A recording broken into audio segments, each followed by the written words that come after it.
নমস্কার বন্ধুরা, আমি রূপা ব্লগস উইথ রূপা চ্যানেলে আপনাদের সবাইকে স্বাগত জানাই। আজকে আমার এই রেসিপিটি যে যেখান থেকে দেখছেন আশা করি সবাই সুস্থ আছেন, ভালো আছেন। আর যা গরম পড়েছে ভালো থাকা, তবুও আশা করি সবাই ভালো থাকুন। আজকে আমি ভেন্ডির একটা চটপটা রেসিপি নিয়ে আপনাদের মাঝে হাজির হয়েছি। এই রেসিপিটি রুটি ভাতের সাথে সাথে গরম ভাতের সাথেও খেতে কিন্তু ভীষণ ভালো লাগে। তার জন্য আমি এখানে ভেন্ডিটাকে আগে ভালো করে ধুয়ে নিয়েছি খুব ভালো মতো, তারপর কেটে নিয়েছি। আর এখানে আলুও আমি একটা কেটে নিয়েছি কিউব কিউব করে, চৌকো চৌকো করে, ছোট ছোট করে কেটে খুব ভালো করে রেডি করে নিয়েছি। আর ভেন্ডিটাকে এরকম কোন কোন করে কেটে নিয়েছি যাতে করে দেখতে বেশ ভালো লাগে। এবারে চলে এলাম গ্যাসেতে। গ্যাসটা অন করে একটা কড়াই বসিয়ে দিয়ে দিয়েছি আমি এখানে সাদা তেল।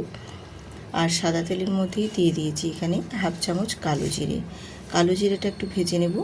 কালো জিরের একটা সুন্দর স্মেল বেরিয়ে আসা পর্যন্ত একটু ভেজে নিতে হবে, তাহলে খেতে ভীষণ ভালো লাগবে রেসিপিটি।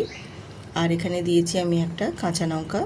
তো কাঁচা লঙ্কাটা একটু বড় ছিল বলে তাই আমি হাফ করে দিয়েছি, মানে দুটো খণ্ড করে দিয়েছি। তোমরা চাইলে আরেকটু বাড়িয়ে নিতে পারো ঝালের পরিমাণটা। আর ওই তেলের মধ্যে হলুদের গুঁড়ো আর কাশ্মীরি লঙ্কার গুঁড়ো দিয়ে একটু তেলটাকে নাড়াচাড়া করে নিয়েছি, যাতে করে হলুদের একটা যে কাঁচা গন্ধ থাকে সেই কাঁচা গন্ধটা যেন চলে যায়।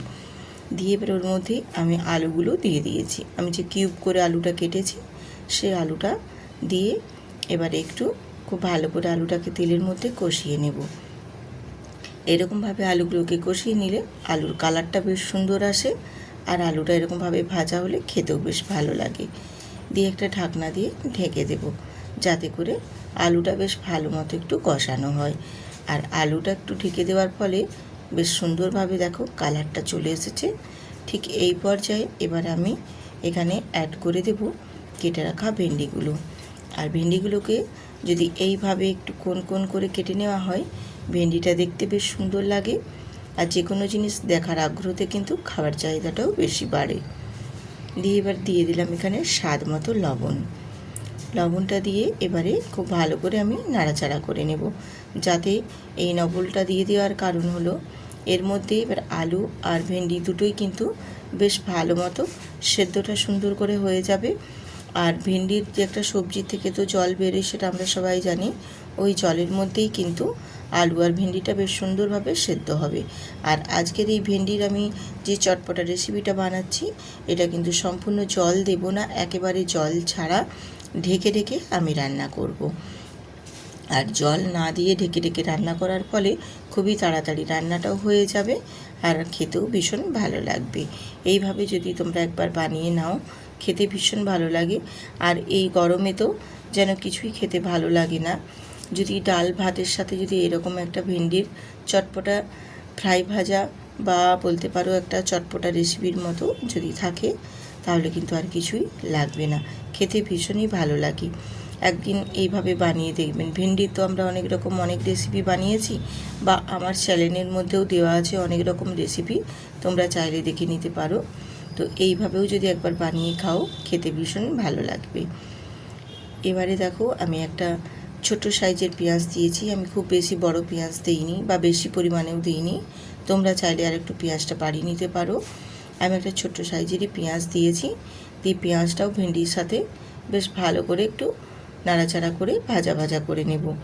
আর পেঁয়াজটা এই মধ্যে ভাজা ভাজা হলে খেতেও বেশ ভালো লাগে। দিয়ে এবার আবারও একটু ঢেকে দেব। ঢেকে দিয়ে আবারও আমি খুব ভালো করে একটু নাড়াচাড়া করে এইরকমভাবে একটু কষিয়ে কষিয়ে রান্নাটা করব। তাহলে আলু আর ভেন্ডিটা না খুব তাড়াতাড়ি সেদ্ধ হয়ে যাবে এবং খুব তাড়াতাড়ির মধ্যে রান্নাটাও কমপ্লিট হয়ে যাবে। গরম গরম ভাতের সাথে ভীষণ ভালো লাগে খেতে। এছাড়াও রুটির সাথে তো খুবই সুন্দর লাগে। অনেকের রুটি শুধু ভেন্ডি দিয়ে পছন্দ করে, কিন্তু ভেন্ডির সাথে যদি আলু আর পেঁয়াজ এইভাবে দিয়ে করা হয়, সেটাও কিন্তু খেতে ভীষণ ভালো লাগে। দিয়ে খুব ভালো করে দেখো আবারও একটু নাড়াচাড়া করে কষিয়ে নিয়েছি। পেঁয়াজগুলোও বেশ সুন্দরভাবে দেখো কালারটা চেঞ্জ হয়ে হালকা হালকা ভাজা হয়ে গেছে। তো ঠিক এই পর্যায়ে আমি আবারও একটু ঢেকে দেব। আলুগুলো মোটামুটি অনেকটা 50%-এর বেশি সেদ্ধ হয়ে গেছে। এবারে এরকমভাবে ঢেকে আর একটু আমি রান্না করে নেব। আর কালারটা দেখো একেবারে কিন্তু সুন্দর এসেছে। পেঁয়াজগুলো বেশ ভালোভাবেই ভাজা হয়ে গেছে। আর ভেন্ডিগুলো দেখো কালারটা ঠিক একই সবুজ সবুজ রেখেই কিন্তু ভেন্ডিগুলোও বেশ সুন্দরভাবে সেদ্ধ হয়ে গেছে, আর ভাজাটাও বেশ সুন্দর মতো হয়েছে। ঠিক এই পর্যায়ে আমি এখানে দিয়ে দেব পোস্ত। তো আমি এখানে 1 চামচ আর হাফ চামচ, মোট 1.5 চামচ মতো পোস্ত এখানে দিয়েছি। তোমরা চাইলে আর একটু বাড়িয়েও নিতে পারো বা কমিয়েও নিতে পারো, ওটা সম্পূর্ণ নিজের কাছে। দিয়ে খুব ভালো করে দেখো আবারও একটু নাড়াচাড়া করে কষিয়ে নেব, মানে ভেজে নেব। এই রকমভাবে যদি ভেন্ডির একটা চটপটা রেসিপি গরম গরম ভাতের সাথে থাকে তাহলে কিন্তু আর কিছুই লাগবে না বন্ধুরা। এই গরমে কিন্তু এই দিয়েই খাওয়া হয়ে যাবে।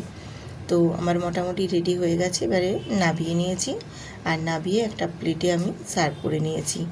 দেখতে ভীষণ ভালো লাগছে। দেখো আলু আর ভেন্ডি দুই কিন্তু খুব সুন্দর করে দেখো একদম সেদ্ধ হয়ে গেছে, আর খুব সুন্দরভাবে ফ্রাইও হয়েছে। আর ভেন্ডিটা দেখো কালারটা সবুজ রেখেই কিন্তু খুব সুন্দর করে ফ্রাই হয়েছে। আলু একটা কেটে আমি তোমাদের দেখিয়ে দিচ্ছি যে কতটা সুন্দরভাবে সেদ্ধ হয়েছে। দেখো আমি ডুমো ডুমো করে আলুগুলো কেটেছি, কিন্তু তাও কত সুন্দরভাবে সেদ্ধ হয়েছে। আর ভেন্ডিটাও দেখো কত সুন্দরভাবে সেদ্ধ হয়েছে, কিন্তু গাটা একেবারে সবুজ রেখেই।